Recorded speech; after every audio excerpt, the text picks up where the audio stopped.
Γεια σας, σε αυτό το βίντεο θα δείτε πώς μπορούμε να απενεργοποιήσουμε τις διαφημίσεις από κάθε site όπως το YouTube, το Facebook αλλά και πολλά άλλα. Αρχικά μπαίνουμε στο Google Chrome. Αν έχουμε λογαριασμό μπαίνουμε στο Google Web Store. Εκεί που γράφει αναζήτηση στο κατάστημα πατάμε Add Block και μας βγάζει πολλές εφαρμογές οι οποίες μας βοηθάνε σε αυτό. Εγώ προτείνω το πρώτο, το οποίο είναι αυτό που έχω εφαρμόσει εγώ και είμαι πολύ ικανοποιημένος από αυτό. Πατάμε προσθήκη και κατεβαίνει αυτόματα. Βλέπετε ότι στην άκρη μας έβγαλε ένα σηματάκι στο οποίο φαίνεται ότι μπλοκάρονται οι διαφημίσεις από αυτό το site.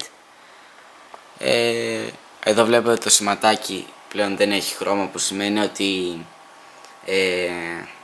δεν μπλοκάρει κάποια διαφήμιση σε αυτό το site.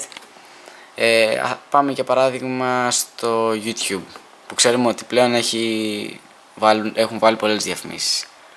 Βλέπω ότι στο πλάι δεν έχει καμία διαφήμιση εδώ πέρα.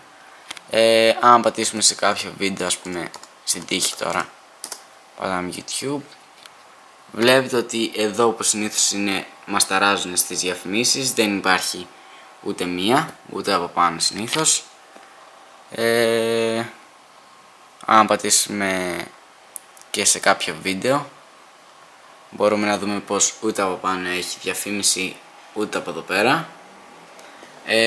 Τώρα όσο αφορά τα άλλα site, αν πατήσουμε ας πούμε κάτι και θέλουμε να το μπλοκάρουμε, μια διαφήμιση, βλέπετε ότι εδώ πέρα βγάζει και άλλες διαφημίσεις. Σε περίπτωση που χρειαστεί να τις διαγράψουμε και αυτές δεν τις θέλουμε, πατάμε δεξί κλικ, εκεί που γράφει Add Block, πατάμε εδώ πέρα που λέει μπλοκάρτε αυτή τη διαφήμιση. Πατάμε και τώρα εδώ πέρα, ανάλογα με το πόσο σύρουμε το ποντίκι, διαγράφονται και διαφημίσεις. Ας πούμε εδώ διαγράφεται αυτή η διαφήμιση. Πατάμε στο φαίνεται εντάξει και στο μπλοκάρι set. Και βλέπετε πλέον ότι η διαφήμιση εδώ πέρα δεν υπάρχει, όπως δεν υπάρχουν και άλλες διαφημίσεις. Νομίζω πως είναι μια πάρα πολύ καλή εφαρμογή που θα μας καθησυχάσει από όλες αυτές τις διαφημίσεις. Αυτά.